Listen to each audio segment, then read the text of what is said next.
네, 더 정치 시작하겠습니다. 윤석열 대통령이 오늘 국민의힘 지도부와 점심 식사를 함께 했습니다. 어제 나경원 전 의원이 당대표 선거 불출마와 관련한 이야기를 했는데 여기에 대한 이야기가 오갈지도 관심이었는데요. 한편 난방비가 크게 오르면서 서민들의 어려움도 커지고 있는데 여야는 오늘도 서로의 탓을 하고 있습니다. 오늘 전국 현안은 두 분과 짚어보겠습니다. 조혜진 국민의힘 의원, 박성준 민주당 의원과 함께합니다. 어서 오세요. 예, 반갑습니다. 예, 반갑습니다. 네, 윤석열 대통령 이제 국민의힘 지도부랑 오찬 마치고 지금 국민의힘 의원들은 일단 국회로 돌아갔다고 합니다. 3시쯤에 내용 발표한다고 하는데 의원님께서는 혹시 관련해서 어떤 이야기 나왔는지 들은 거 있으신가요? 일단은 이번에 중동하고 다보스 포럼 다녀오신 그 순방 결과 그걸 설명하고 또 정부뿐만 아니라 국회 차원에서 뒷받침해야 될 일들이 많기 때문에 네. 그거에 대해서 협조 부탁을 하시지 않을까 싶고요. 그다음에 지금 이제 전당대회가 진행 중이니까 혹시라도 뭐 워낙 그 예민한 사안이라 가지고 아예 언급을 안 하실 가능성도 있지만은 나 전 의원 불출마 관련해서요? 그렇게 구체적인 말씀을 하시더라도 그렇게 구체적인 말씀 안 할 가능성이 좀 많아 보이고 예. 어쨌든 최근에 며칠 동안에 나경원 전 의원의 불출마 관련해서 이게 많이 소란스러웠지 않습니까, 당이. 그리고 이 갈등이나 이 대립 이런 분열 사항이 노출되기도 했고 예. 만약에 전당대회에 대해서 언급을 하신다면은 전당대회가 이제 당이 단합하고 화합하고 통합하고 축제가 될 수 있도록 잘 관리해달라.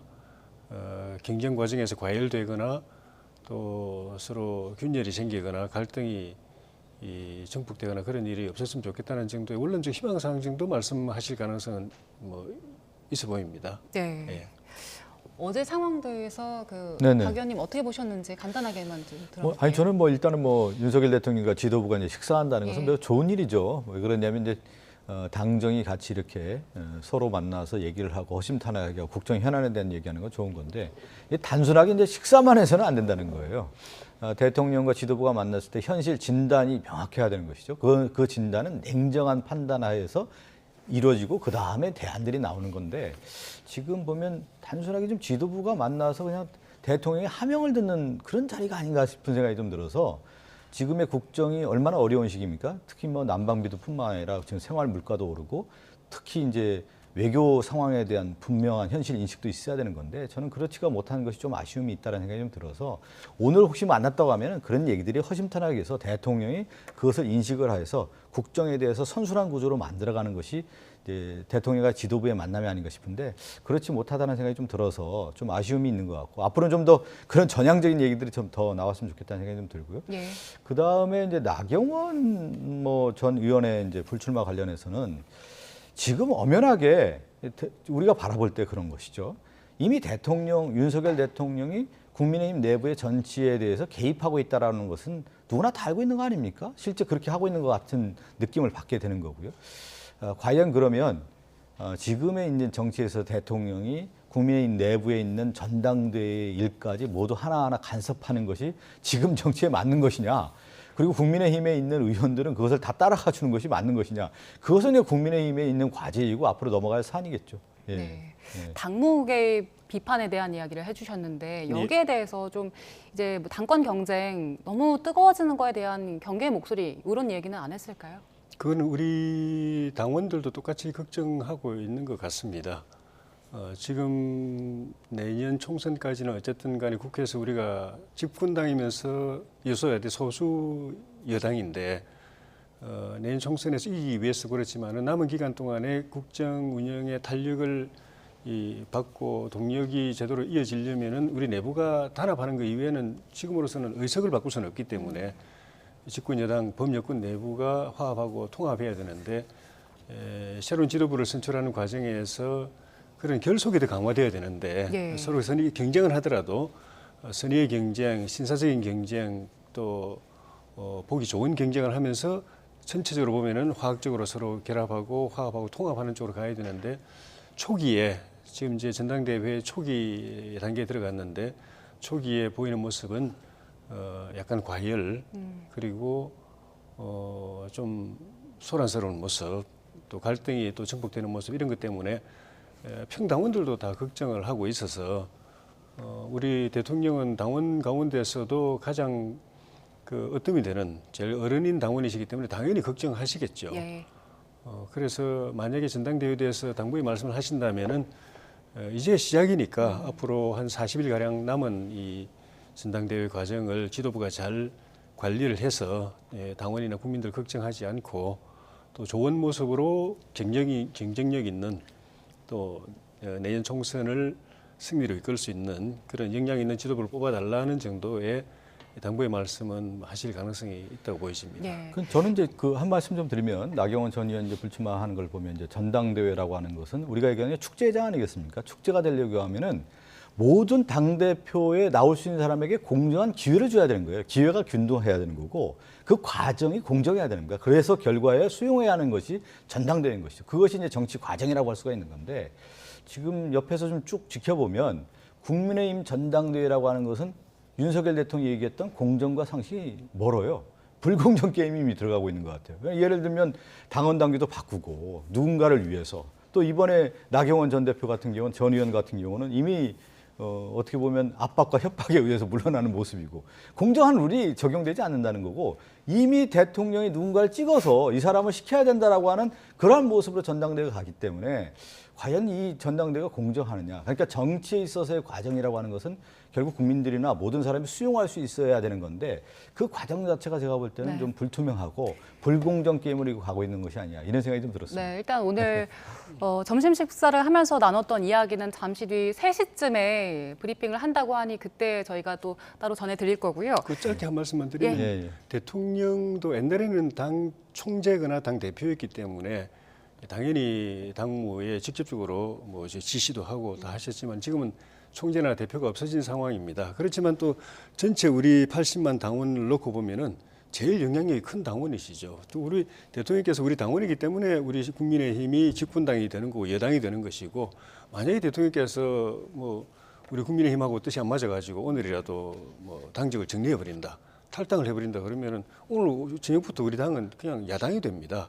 그만큼 대통령의 존재는 우리 당이 집권당에게 만드는 여당에게 만드는 핵심 고리인 것이고 그런 측면에서 우리 의원들이나 또 당직자들이나 당원들도 다 당무에 참여하는데 가장 큰 어른이고 우리 당을 집권당에게 만드는 여당에게 만드는 대통령께서 당무에 전혀 관여를 하지 말라고 한다면 그건 정부 여당이 될 수 없는 상황을 만드는 것이기 때문에 네. 당연히 하셔야 되는데 그런 당무에 대해서 뜻이 있으실 때 좀 순리적으로 또는 세련되게 예. 이렇게 의사가 반영되도록 하는 것이 중요하고 그거는 대통령을 모시는 정부 참모들, 대통령실이나 당이나 이쪽에 있는 정부 참모들이 잘 보좌해서 대통령의 뜻이 우리 당의 의사결정에 세련된 모습으로 또 순리적으로 합리적으로 전달되고 관철될 수 있도록 하는 주변의 노력이 좀 중요하다고 봅니다. 예, 저희가 아니, 그건 제가 예. 왜 그러면 조 의원님이 짧게 말씀하셨는데 부탁드리겠습니다. 제가 짧게 얘기하면 당무라고 하는 게 우선 대통령도 당연히 당원이기 때문에 해야 되는 건데 여기에는 뭐가 들어가 있냐면 개입이라는 게 들어갔다는 거예요. 개입이라고 하는 건 뭐냐면 누군가를 위해서 내가 이 사람만 돼야 된다라고 하는 쪽에서의 해석이 가능한 거 아니겠습니까? 그래서 이게 문제가 되는 거죠. 누구나 다 와서 경쟁을 해서 그 당대표를 뽑는다고 하면 누가 말하겠습니까? 그렇지만 지금의 국민의힘의 모습을 봤을 때는 대통령이 누군가 한 사람 특정해서 개입했다라고 하는 것이 이제 지금 해석이 가능하기 때문에 그러한 논란이 되지 않나 싶습니다. 그 이제 표현의 차이라고 생각이 드는데요. 우리 당원들이나 의원들도 최종적으로 가서 누구를 찍거든요. 이 사람이 돼야 된다고 생각하고 찍거든요. 그 찍고 또 그 사람이 되도록 그 노력하는 걸 다 개입이라고 말해버리면 당원들도 다 개입하는 겁니다. 예. 국회의원들도 다 개입하는 거고 표현의 차이를 가지고 그렇게 말할 건 저는 아니라고 네, 봐요. 지금 예. 국민의힘 전당대회 상황이 뜨겁긴 한가 봅니다. 저희가 이렇게 윤심, 국민의힘 전당대회 이야기를 하고 있지만 사실 국민들 많은 분들은 지금 난방비 오른 것 때문에 걱정이 크거든요. 일단 두 분은 체감을 좀 하고 계세요? 난방비 오른 거? 이번 매주 내려가는데 지역에 내려가는데 이번은 또 그 지역 내려간 기간이 명절하고 겹쳐가지고 시골에 어머니 혼자 계시거든요. 난방비 너무 많이 올랐다고 어머니 말씀으로는 큰 2배 이상 올랐다고 예. 더 들어간다고 우리 어머니가 그런 말씀하실 정도니까 어머니 석유 가지고 예. 난방을 하는데 또 대도시에는 가스 난방도 좀 많고 다 비슷한 현상인 것 같아요. 그래서 이 난방비를 원래대로 한다면은 지난 정부 때부터 이 난방비 인상 요인이 있을 때마다 조금씩 올려서 국민들이 그 적응할 수 있도록 해야 되는데 그걸 다 그 몽땅 그대로 묶어뒀다가 우리한테 넘기는 바람에 우리 때 한꺼번에 올라가니까 마치 뭐 윤석열 정부가 이게 안 올려도 되는데 윤석열 정부가 갑자기 올린 것처럼 이렇게 뒤집어 쓰는 게 억울하긴 하지만 그래도 뭐 그런 탓을 하기에는 지금 상황이 너무 어렵기 때문에 네. 먼저 정부도 곧바로 지금 대책을 내놓아 가지고 117만 우리 기초생활수급자들에 대해서는 저 에너지 바우처를 예. 과거에는 한 가구당 15만 2천 원 예. 정도였는데 그걸 배로 해서 30만 30만 4천 원으로 또 올려드리고 그리고 사회적 그 배려 대상들 그러니까 난방이나 냉방에 굉장히 취약한 계층들이 한 160만 가구가 있는데 그 가구들에 대해서 가스공사가 계속 저 가스비를 할인을 해줬는데 할인 폭이 그전에는 9천 원에서 많으면 3만 6천 원이었는데 이번에 또 배로 올려가지고 예, 두 배로. 18,000원에서 7만 2천 원까지 또 올려주게 해서 긴급하게 했던 그 도움될 일 또 어려움을 해소해야 되는 네. 일은 빨리 하고 예. 그다음에 책임 공방을 그다음에 하는 게 저는 순서라고 봅니다. 네, 지금 말씀하신 대로 일단 대통령실에서도 이 상황을 심각하게 보고 대책을 내놨는데 그런데 지금 난방비 폭탄 네. 책임 두고 여야가 내탁 공방을 벌이고 있어서요. 저희가 관련된 목소리 듣고 돌아오겠습니다. 결국 문재인 정권의 에너지 포퓰리즘의 그 폭탄을 지금 정부와 서민들이 다 그대로 뒤집어 쓰고 있는 그런 셈입니다. 민주당이 이 난방비 폭등을 두고 지금 정부를 비난하는 것은 눈 가리고 아웅하기이고 무책임과 뻔뻔함의 이 극치입니다. 사실 전쟁이나 또는 경제 상황 때문에 이런 상황이 발생할 수 있다는 것은 대체적으로 예상된 일이었는데 이 현 정부에서 이에 대한 대책을 충분히 마련하지 못했을 뿐만 아니라 오히려 현재 생긴 문제들을 스스로의 책임이 아니라 남 탓을 하는 좋지 않은 상황에 처해 있습니다. 네, 지금 국민의힘에서는 전 정부의 에너지 포퓰리즘 영향이다라고 비판을 하고 있고 민주당에서는 현 정권의 무능이다라고 주장을 하는데 앞서 조혜진 의원 얘기를 듣고요. 이제 이번엔 박성준 의원. 뭐 조 의원님은 잘 알겠죠. 조 의원님은 이제 정치 선배시니까 잘 아는데 대통령제 하에서요. 대통령이 이제 취임하는 순간부터 모든 책임은 그 정부 대통령에게 있는 거예요. 그래서 남 탓하면 안 되는 거예요. 윤석열 정권의 가장 큰 특징은 뭐냐면 뭐가 잘못했다고 하면 전 정부 탓하는데 그러면 언제까지 전 정부 탓할까요? 거의 1년 가까이 돼가고 있는데 문재인 정부만 탓하고 있는 건데 이것도 분명히 나오잖아요. 난방비 대책 지금 내놨잖아요. 지금. 왜 내놨습니까? 준비를 못하고 있었다라는 반증 아니겠습니까? 어떤 얘기냐면 이번에 이제 러시아 우크라이나 전쟁 이후에 물가, 고물가, 특히 이런 물가가 상당히 높이 올라갈 거라고 다 예상되고 실제 그게 됐단 말이에요. 그래서 공공요금 관리를 해야 된다는 얘기들이 계속 나왔어요, 사실. 그래서 전기요금하고 이런 도시가스 요금 관리에 대한 얘기들이 나왔는데 실제 지금 윤석열 정권 들어서 이 공공요금 관리 제대로 됐습니까? 못했으니까 지금 이 난방비 폭등 사태가 나타났단 말이에요. 전 정부 탓할 것이 아니라 제가 볼 때는 윤석열 정권이 저도 그런 얘기를 했거든요. 국정감사 하면서도 이 고물가 시대에 대해서 국가가 단위별로 1개월, 2개월, 3개월, 5개월, 6개월 아니면 이제 1년 단위로 해서 어떻게 관리할 것인지 선제적 대응을 어떻게 할 것인지 대책을 마련하라. 제가 그런 얘기들을 했었단 말이에요. 근데 하나도 준비를 안 하고 있더라고요. 실제 민생 대책을 준비하고 있는 것 같지도 않아요. 그러다 보니까 겨울철 들어서 난방비가 폭등한 상태가 나오니까 갑자기 또 다시 이제 난방비 대책이 이미 이제서야 내놓은 거 아니겠습니까? 저는 윤석열 정권이 정말 제대로 국민을 위해서 삶의 질의 문제를 개선한다고 하면은 지금이라도 당장 1개월, 2개월, 한 6개월, 1년 단위에 있어서의 장기적 프로젝트를 만들어서 관리 정책을 들어가야 된다라는 말씀드려요. 지금 단기적 대응도 좀 제대로 못하고 있습니다. 그래서 앞으로는 이런 생활 물가에 대한 부분을 단기 정책과 장기 대응 전략을 마련해서 국민에게 알려줘야 된다고 생각됩니다. 예. 이미 준비가 돼야 되고요. 네. 예. 일단 오늘 대통령실에서 대책을 내놨고 지금 의원님 말씀하신 것처럼 뭐 단기, 장기 대책 다 필요할 것 같습니다. 일단 서로 공방 벌이기 전에 이런 문제만큼은 먼저 빨리 해결을 해주셨으면 좋겠고요. 저희 다음 이슈로 넘어가 보겠습니다. 국민의힘 전당대회 이야기 나눠볼 텐데 나경원 전 의원 어제 불출마 선언을 했잖아요. 불출마 선언 두고 세간에서는 뭐 나경원 의원의 정치 인생에서 가장 큰 위기다 이런 얘기도 하고 있는데 근데 어제 나경원 전 의원은 이게 끝이 아니다 이런 얘기를 그 측근들과 함께 하는 자리에서 얘기를 했다고 하더라고요. 앞으로의 행보에 대해서 좀 어떻게 전망하십니까? 어제 불출마 선언을 한 거는 이제 멀리 내다본 결정이죠. 조금 더 단기적으로 봤다면은 출마했을 겁니다. 네, 지금 당장은 불출마가 본인에게 마이너스입니다. 여러 가지 면에서 나 의원이 전에 여러 도전에서 실패한 적은 있었지만은 제 기억에 중간에 이렇게 그만둔 기억은 별로 없습니다. 그것이 주는 정치적 손실이 분명히 있습니다. 예.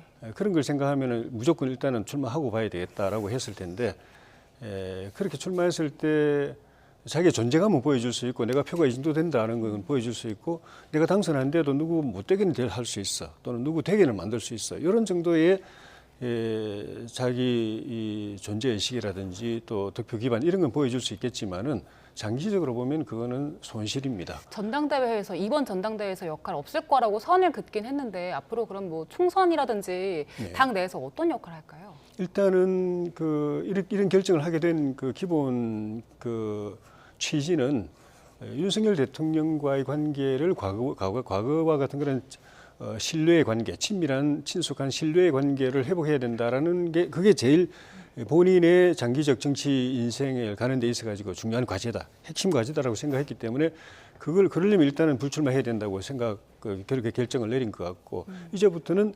본래의 윤 대통령과의 관계, 거슬러 올라가면은 뭐 한 30년 전, 40년 전 학교 다닐 때부터의 그런 관계, 그런 그 친밀하고 신뢰한 관계부터 관계를 회복하는 노력부터 지금 시작할 것 같아요. 그게 먼저 되고 나서 당 내에서든지 정부 안에서든지 법여권 안에서든지 자기 역할이 이제 활로가 열릴 것이고 그게 안 되면은 참 어려운 과정을 갈 것이기 때문에 그런 무너진 이 짧은 기간 동안에 무너졌거든요. 오랜 세월을 신뢰관계에 있다가 더 뭐 길어봐야 한 뭐 2주간 사이에 화를 무너졌는데 빨리 그걸 회복하고 정상적인 관계로 되고 나면은 본인이 할 역할이 많습니다. 중진 또 이 역량 있는 정치인이기 때문에 정부든 당이든 또는 법여권 안에서든 역할이 많이 열릴 것이기 때문에 일단은 불출마하고 나서 우선 과제는 대통령과의 관계 회복에 주력할 거로 그렇게 윤석열 보여집니다. 대통령과의 관계 회복 말씀해 주셨는데 어제 나경원 전 의원 그 SNS에 올린 거 혹시 영상 보셨어요? 네, 보지 못했습니다. 그 빨간 잠바 입고 윤석열 대통령 이제 후보 시절에 지지해달라고 하는 영상들을 몇 개 올렸더라고요. 지금 조혜진 의원이 이야기하신 말씀하신 그 부분을 좀 염두에 둔 것 같아요. 그런 거 아니겠어요? 이제 나경원 전 의원 같은 경우는 지금 이제 그 당대표 출마를 포기하고 그 이후의 정치적인 포석을 보는 건데 결국은 지금 얘기한 것처럼 윤석열 대통령과의 관계 회복인데 나는 이만큼 도왔다. 앞으로도 나의 어떤 정치적 영역에 있어서 좀 그것을 이제 확장해 보겠다라고 하는 그런 뭐 신호를 주지 않았나 싶은데 그런데 이제 우리가 정치인에 있어서의 가장 승부수라는 표현을 쓰잖아요. 그럼 나경원 전 의원이 그동안의 정치에 있어서 볼 때는 꽃길을 걸었죠. 뭐 평탄한 길을 걸어왔는데 지금 이 순간에 한 번의 승부수를 걸 시기였다고 보는데 승부수를 포기한 거 아니겠습니까? 그렇다고 하면은 그 이후의 정치라고 하는 것은 한 단계 또 올라가기는 굉장히 어려운 거 아닌가라는 생각이 좀 들어서 이미 이제 정치적인 꺾임으로 들어간다는 그런 생각이 좀 들더라고요. 제가 볼 때는. 그리고 어제 나경원 전 의원이 이제 기자회견을 하는 과정에서 볼 때 저는 그 단어가 와닿았어요. 솔로몬 재판의 진짜 엄마의 심정으로 출마를 포기하겠다. 그러면 지금 가짜 엄마가 있다는 얘기거든요. 그리고 가짜 엄마는 도대체 누구냐? 제가 볼 때 윤석열 대통령 아니겠느냐? 그러니까 해석의 여지를 여러 가지 남긴 거예요. 지금의 이제 국민의힘의 전당대회 전체적인 흐름에 봤을 때 가짜 엄마가 이거 보이지 않는 손으로 움직여서 나를 포기시켰다. 나는 어쩔 수 없이 그만둘 수밖에 없다. 그렇지만 내가 다음에 정치를 위해서는 지금 한번 또 포기를 해야 됐다. 이런 의미거든요. 그런데 과연 나경원 전 의원이 이렇게 그냥 포기한 순간 다음에 정치적 활로라는 것이 뭐 국회의원 다음 할지는 모르겠지만 큰 정치인으로서 다시 한번 발돋움하기는 쉽지는 않겠다 이런 생각은 좀 들었습니다. 네, 어제 결기라는 게 분명히 있어야 되는 건데 결기가 없더라고요. 네, 어제 불출마 선언문 두고 뭐 오늘까지도 여러 가지 해석이 이어졌는데 결국 나경원 전 의원 불출마 선언하면서 이제 그 표가 어디로 갈 것인가에 대한 관심이 많습니다. 관련해서 김기현 의원 그리고 안철수 의원의 목소리 듣고 오겠습니다. 우리 그 보수정당을 지켜온 영원한 당원 동지 아닙니까? 네. 그러니까 당연히 영원한 당원 동지로서 해야 될 역할을 서로 나누고 같이 공유하고 해야 되죠. 네, 어느 정도 아마 시간이 저는 필요하시리라고 생각합니다. 어느 정도 좀 마음도 좀 가라앉으시고 할 때 한번 뵈려고 합니다. 네, 지금 김기현 의원이랑 안철수 의원 둘 다 나경원 전 의원을 만날 가능성을 열어둔 것 같아요. 어느 쪽으로 기울게 될지, 아니면 제3의 인물이 될지 어떻게 예측하세요? 표는 또 표심은 꿈틀거리는 살아있는 그 생물체와 같기 때문에 예측이 쉽지는 않은데 어쨌든 그냥 분석적으로 보면은 네. 한 나경원 의원 파동이 일어나기 전에 나 의원이 압도적으로 1등으로 앞서 있었고 예. 그다음에 안철수, 김기현 이렇게 돼 있었는데 이 짧은 기간 동안에 나 의원이 쭉 빠지면서 이 파문 과정에서 쭉 빠지면서 3등으로 내려왔지 않습니까? 그와 똑같은 시점에 김기현 후보가 쭉 올라갔어요. 그러니까 나 의원을 지지하는 표 중에는 제가 볼 때는 원래 친윤이라고 생각해서 대통령하고 친밀한 관계, 당대표가 되면 대통령하고 굉장히 긴밀하게 소통하면서 협력이 잘 될 거라고 생각해서 나 의원을 지지한 표가 있었을 것이고, 그다음에 나 의원 개인이 좋아서 뭐 노선과 관계없이 예. 좋아서 찐 팬이 있을 것이고, 또 후반부에는 나 의원이 조금 이렇게 좀 독자적인 뭔가 이렇게 당의 어떤 독립성, 자율성을 좀 키워가지 않을까 생각해서 지지한 그 유권자층 당원들이 있을 텐데, 친 대통령과 가깝기 때문에 지지했던 표들은 그 과정에서 쭉 다 이제 김기현 후보에게 그대로 거의 그대로 간 것 같아요. 그러니까 뭐 거의 보름 사이에 그냥 1등으로 쭉 올라오고 3등으로 쭉 내려왔는데 남은 이제 지지층이 있다면은 나 의원을 개인적으로 좋아하는.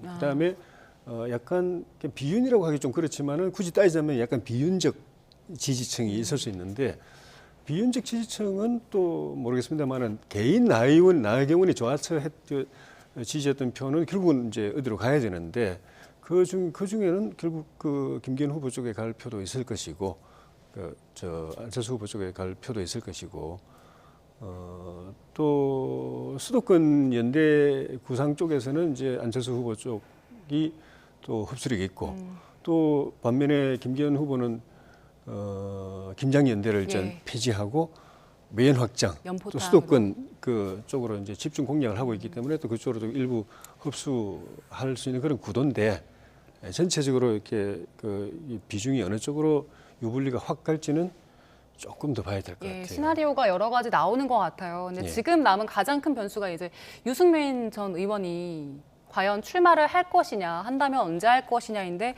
지금 후보 등록이 딱 일주일 남았잖아요. 다음 예. 주 목요일이니까. 예. 어떻게 예상하세요, 짧게?